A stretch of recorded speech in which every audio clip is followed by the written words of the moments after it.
శ్రావణమాసం ముగియబోతున్న తరుణంలో భక్తులంతా ఎంతో ఆసక్తిగా ఎదురుచూస్తున్న పోలాల అమావాస్య వచ్చేసింది.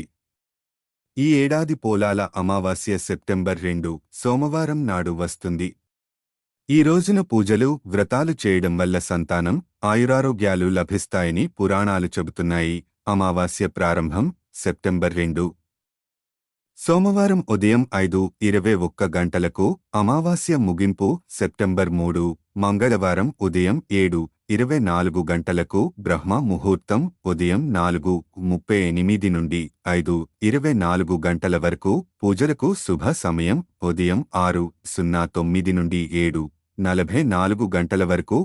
ఈ రోజున పూజలు చేయడం వల్ల సంతాన సుఖం, ఆయురారోగ్యాలు లభిస్తాయని భక్తుల నమ్మకం.